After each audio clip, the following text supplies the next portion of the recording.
Assalamualaikum warahmatullahi wabarakatuh. Apa kabar semuanya? Ya, semoga semuanya dalam keadaan sehat walafiat. Baik, ketemu lagi bersama saya. Hari ini kita akan melihat tentang jantung dan pembuluh darah, ya, berkaitan dengan sistem transportasi pada tubuh manusia. Mari sama-sama kita simak. Adapun yang menjadi indikator dari pembelajaran kita hari ini adalah yang pertama menjelaskan bagian-bagian jantung manusia. Kemudian yang kedua kita akan menjelaskan fungsi setiap ruang dan katup pada jantung. Yang ketiga, mengidentifikasi pembuluh arteri, vena, dan kapiler. Yang keempat, menjelaskan sistem peredaran darah ganda dan tertutup pada manusia. Yang kelima, membedakan sistem peredaran darah sistemik dan sistem peredaran darah paru-paru. Jadi ada 5 indikator yang ingin kita capai dari pembelajaran kita hari ini. Saya teruskan. Ya, perhatikan ini gambar jantung manusia. Ya. Nah, ya. Kita bisa lihat di sana ada ventrikel kanan, ventrikel kiri. Ya, kemudian ada atrium kanan, atrium kiri. Saya pertama sekali ingin mengajak kepada mahasiswa semuanya, perhatikan pembuluh darah yang ada yang diberi warna merah dan biru. Beberapa orang masih sering salah konsep, ya, mengatakan bahwa pembuluh arteri atau pembuluh nadi itu selalu berwarna merah karena mengandung oksigen. Sementara pembuluh vena atau pembuluh balik itu selalu berwarna biru karena mengandung CO2.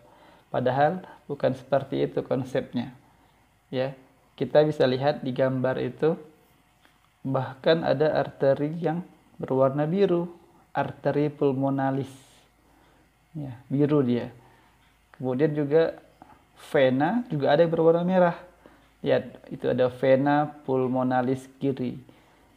Artinya, pemberian warna merah atau biru itu bukan apakah di arteri atau vena, melainkan darah yang mengalir pada pembuluh darah tersebut banyak mengandung oksigen atau CO2.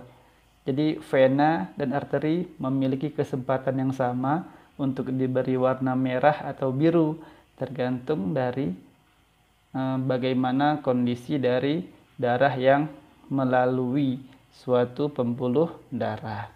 Lebih jelasnya nanti kita akan bahas di slide selanjutnya. Oke.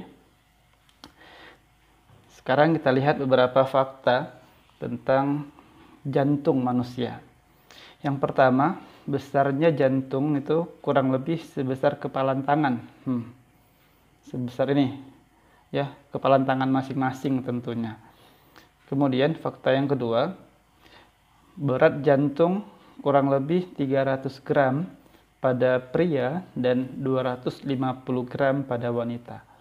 Jadi dari segi ukuran, dari segi berat, ternyata jantung laki-laki itu jauh lebih berat daripada jantung wanita. Kemudian letaknya itu di rongga dada sebelah kiri atas, ya. Di sebelah kiri atas. Selanjutnya, bekerja tanpa dipengaruhi kesadaran. Maka ketika kita tidur sekalipun jantung tetap bekerja. Bahkan sekarang misalnya ketika kita minta jantung berhenti, dia nggak mau berhenti. Dia tetap bekerja karena dia bekerja tanpa dipengaruhi kesadaran. Tanpa diperintah dia terus bekerja. Oke.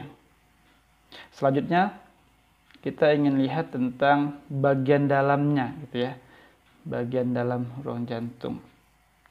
Nah, jantung manusia memiliki 4 ruang. Ada serambi kiri atau nama ilmiahnya itu atrium sinister, ada serambi kanan atau atrium dexter, ada bilik kiri ventricle sinister, dan bilik kanan ya ventricle dexter. Nah, gambar di samping itu sudah sangat jelas sekali tentang 4 ruang jantung yang dimiliki oleh manusia. Nah, nanti kita akan lihat apa fungsi masing-masing. Kita juga bisa perhatikan dari gambar ini ada yang namanya katup ya. Ada yang sebelah kiri ya, left ventricle itu ya, pada daerah bilik kiri.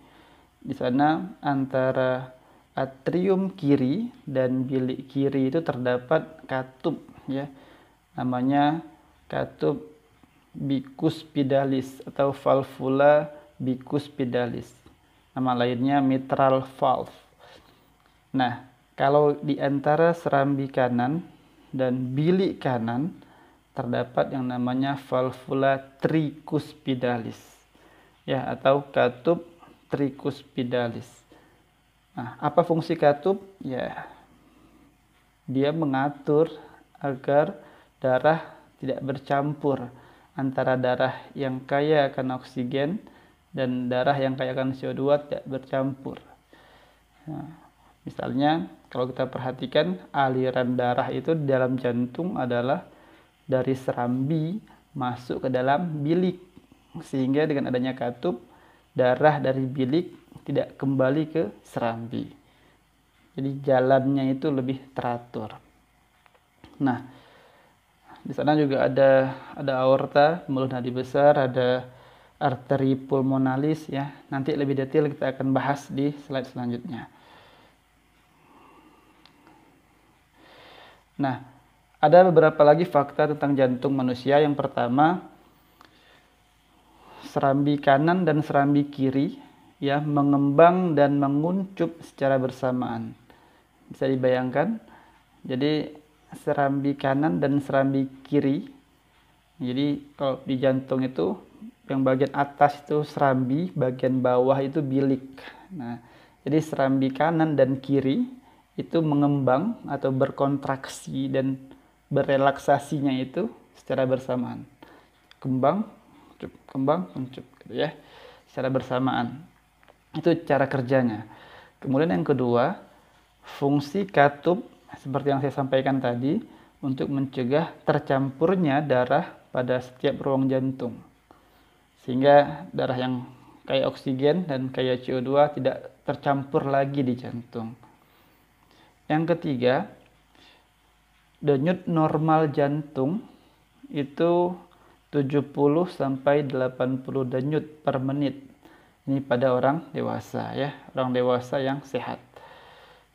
Yang terakhir, denyut nadi itu dipengaruhi oleh usia, aktivitas, berat badan, kesehatan, dan jenis kelamin. Tentu saja laki-laki denyutnya lebih banyak per menit daripada wanita. Aktivitas tentu saja mempengaruhi. Kalau kita perhatikan ketika kita habis berolahraga, maka denyut jantung itu akan lebih cepat ya daripada kita pada saat kondisi sedang istirahat.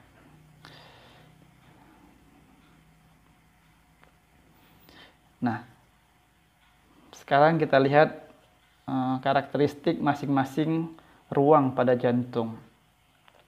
Serambi kanan itu saat dia berkontraksi ya, jadi ketika dia mengembang itu berkontraksi dia menerima darah yang kaya CO2 dari seluruh tubuh.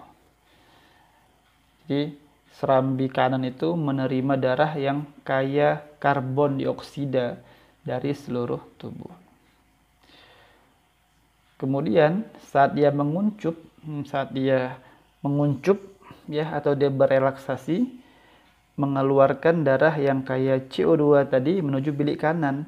Jadi alirannya dari serambi kanan, kemudian dia masuk ke dalam bilik kanan. Disebut apa tadi? Katup di antara serambi kanan dan bilik kanan? Valvula tricuspidalis. Nah, sekarang kita lihat serambi kiri, ya, serambi kiri. Pada saat dia mengembang, serambi kiri itu menerima darah yang kaya oksigen dari paru-paru. Menerima darah yang kaya oksigen dari paru-paru. Saya beri tanda merah untuk pada kalimat menerima darah. Jadi Anda bisa pegang konsep bahwa yang namanya serambi, mau kiri mau kanan, dia itu berfungsi menerima darah dari luar jantung masuk ke jantung.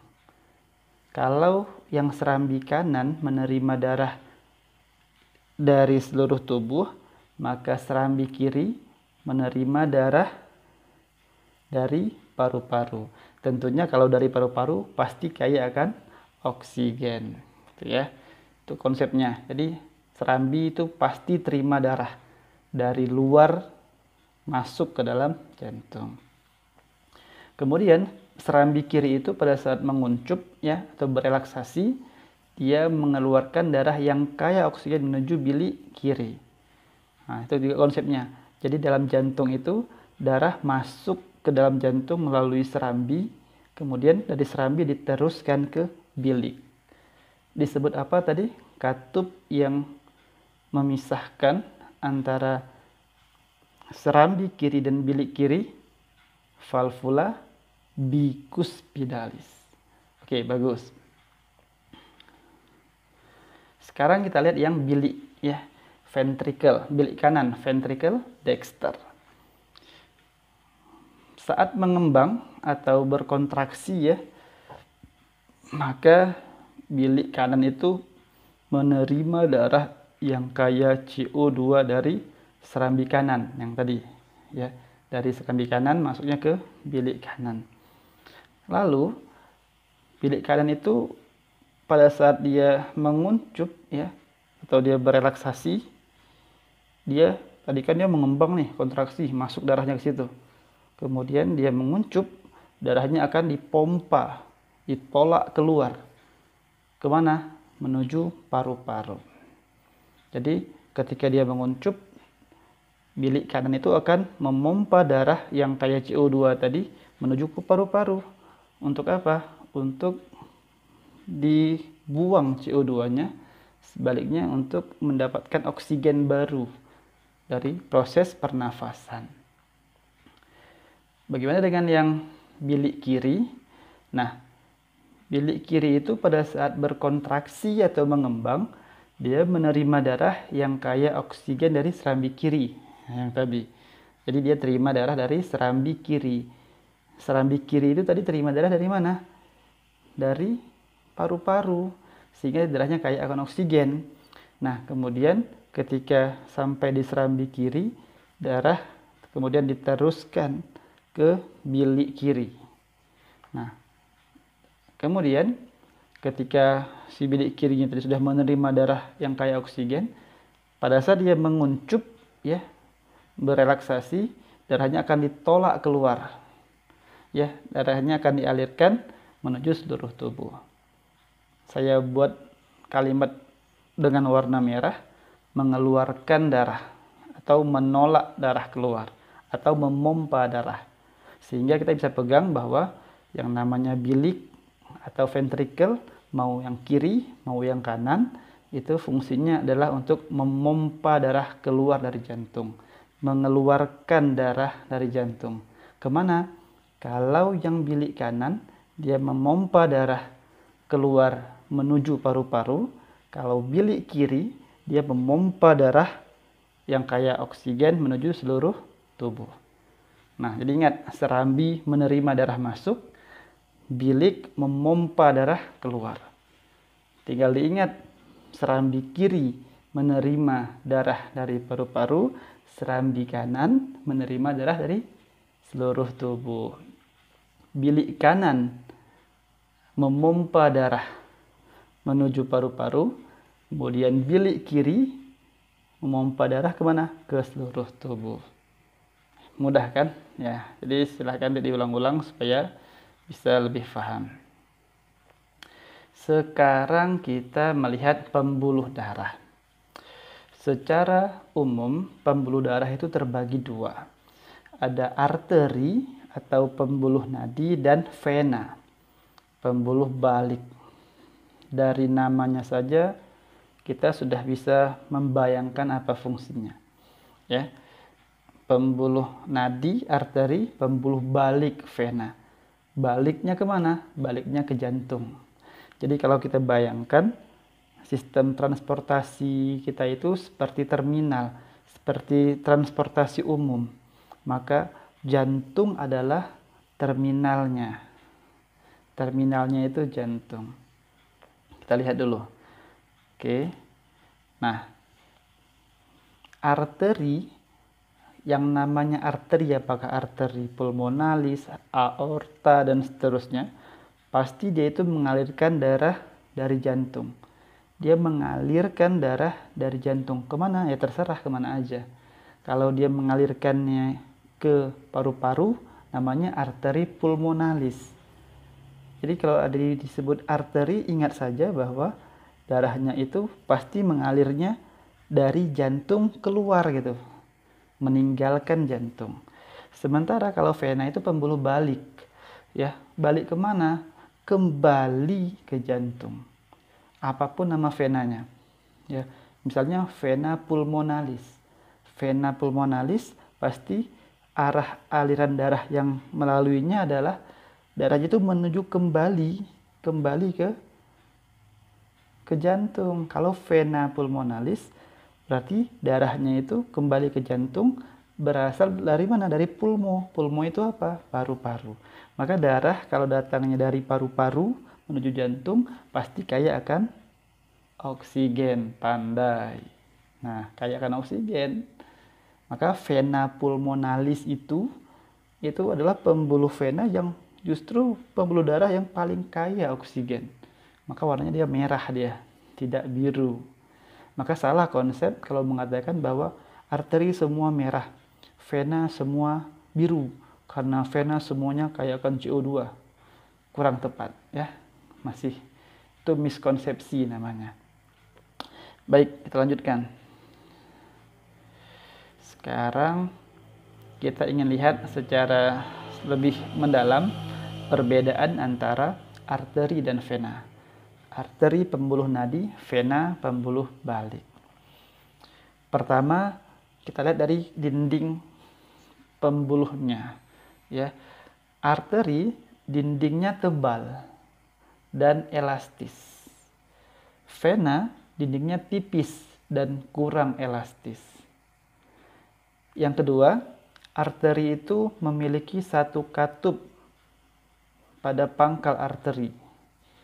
Ya, di ujungnya saja, di pangkalnya saja. Sementara vena memiliki banyak katup yang terletak di sepanjang vena. Yang ketiga, letaknya. Arteri itu terletak di bagian dalam tubuh. Ya, tersimpan dia agak ke dalam tubuh, dekat dengan tulang dia. Tapi kalau vena terletak di dekat permukaan tubuh. Nah, ternyata Allah mendesain ini sangat luar biasa, ya. Nanti itu jawabannya ada di poin kelima. Yang mengapa dia di dalam itu ternyata sangat bermanfaat sekali posisi itu, ya, untuk menyelamatkan manusia. Yang keempat, kalau arteri tekanannya itu kuat sehingga denyutnya terasa, denyut nadi, ya. Kalau di film-film orang yang pingsan, orang yang jatuh lemas diraba, ya, nadinya masih ada tidak gitu, ya. Nah, sementara kalau vena tekanannya lemah sehingga denyutnya tidak terasa. Ketika Anda transfusi darah Anda diambil dari mana? Pembuluh apa? Iya, pembuluh vena. Kalau diambil dari pembuluh arteri, waduh darahnya bisa muncrat darahnya, ya, mancur dia. Karena darah tekanannya kuat. Maka diambil dari pembuluh vena ya, di sini. Cari di vena di sini atau di sini. Nah, untuk transfusi darah diambil dari vena.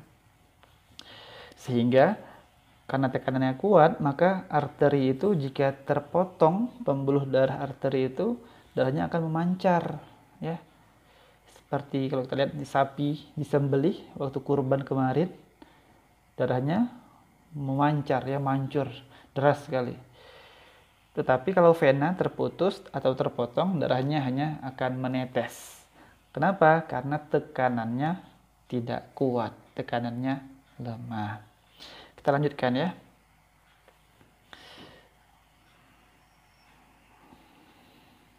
Ya.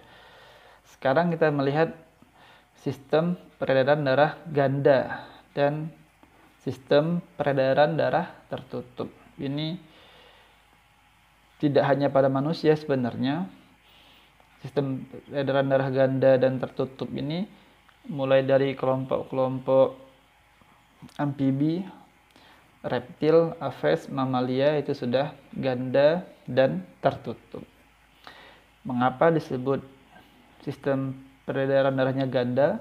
Karena darah dalam sekali edar melewati jantung sebanyak 2 kali. Maka pada manusia itu dikenal yang namanya sistem peredaran darah sistemik dan sistem peredaran darah paru-paru. Yuk kita perhatikan gambarnya ya. Kita mulai dari, perhatikan, dari bilik kiri. Ya, bilik kiri. Ingat tadi saya katakan bilik kiri itu memompa darah kemana? Keluar dari jantung. Lihat, dipompa dari bilik kiri. Ya, itu panahnya kurang kelihatan ya. Kita bisa lihat dulu, coba ya, bilik kanan, coba bilik kanan. Nah, bilik kanan itu menerima darah dari mana? Dari serambi kanan. Perhatikan tanda panahnya. Ya, dari serambi kanan masuk ke bilik kanan. Dari bilik kanan perhatikan darahnya terus masuk menuju ke mana? Menuju ke paru-paru. Nah, namanya apa? Arteri paru-paru atau arteri pulmonalis. Warnanya apa? Warnanya biru. Mengapa? Karena darah yang sedang lewat itu kaya akan CO2. Tadi darahnya dapatnya dari mana? Dari serambi kanan. Serambi kanan dapat dari mana? Dapatnya dari vena cava, ya. Pembuluh vena yang paling besar, masuknya ke serambi kanan. Sudah dipakai oleh sel-sel pada jaringan-jaringan tubuh, mulai dari ujung kepala sampai ujung kaki. Maka darah yang dikembalikan ke jantung itu sudah kaya akan CO2, ya, sehingga harus dibersihkan lagi. Maka masuk ke serambi, kemudian ke bilik kanan, dari bilik kanan dihantarkan melalui arteri pulmonalis menuju ke paru-paru. Lihat, setelah melewati paru-paru yang tadi warnanya biru, kemudian kembali berubah menjadi berwarna merah. Nah, lihat di sana ada vena paru-paru. Ingat tadi saya katakan vena adalah pembuluh balik. Baliknya kemana? Balik ke jantung, karena jantung adalah terminalnya. Nah, jadi vena paru-paru warnanya merah. Mengapa? Karena dia kaya akan oksigen. Nah, masuknya kemana? Masuknya ke serambi kiri. Nah, serambi kiri. Jadi ada 2 kali dia lewat jantung. Ya. Pertama tadi dari seluruh tubuh masuk ke serambi kanan sekali, kemudian dipompa lagi melalui bilik kanan ke paru-paru, kembali lagi ke jantung, tepatnya di serambi kiri. Nah, di serambi kiri, kemudian darah tadi yang kayak oksigen masuk ke bilik kiri, kemudian dipompa lagi ke seluruh tubuh. Jadi karena dalam sekali edar melewati jantung sebanyak 2 kali, maka disebut dengan sistem peredaran darah ganda. Sementara disebut sistem peredaran darah tertutup karena darah pada manusia ini beredarnya, bersirkulasinya selalu di dalam pembuluh darah. Mulai dari pembuluh darah yang paling besar sampai yang paling kecil, ya, itu pembuluh kapiler. Nah, di pembuluh kapiler itulah, ada pembuluh arteri terkecil itulah berlangsung yang namanya perpindahan oksigen, ya, dari pembuluh darah ke jaringan-jaringan tubuh, ke sel-sel tubuh yang membutuhkan. Pada usus juga sama. Di usus itu makanan yang sudah kita cerna, kemudian kita serap di usus halus, itu masuk ke dalam pembuluh darah pada kapiler-kapiler darah yang terdapat di dalam usus halus, terdapat di dinding usus halus, kemudian diedarkan ke seluruh tubuh. Siapa yang memanfaatkan zat gizi itu? Seluruh sel-sel tubuh. Oke, saya lanjutkan ya.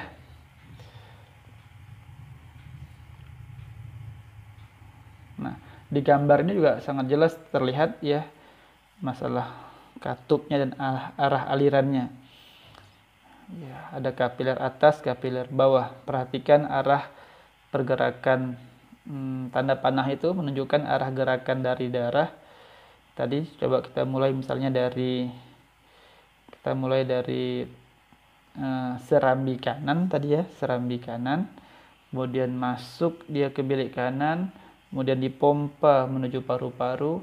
Dari paru-paru dia balik menuju serambi kiri, dari serambi kiri dia masuk ke bilik kiri, dari bilik kiri dipompa ke seluruh tubuh. Nah, jadi di sini juga ada yang namanya kapiler limfa ya.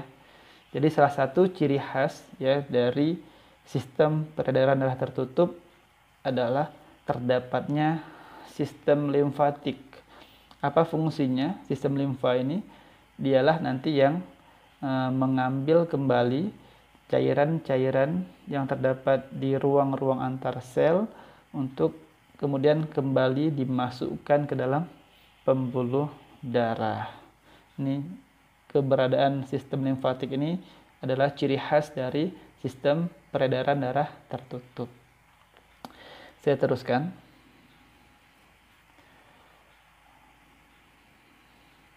Nah, ini yang lebih sederhana.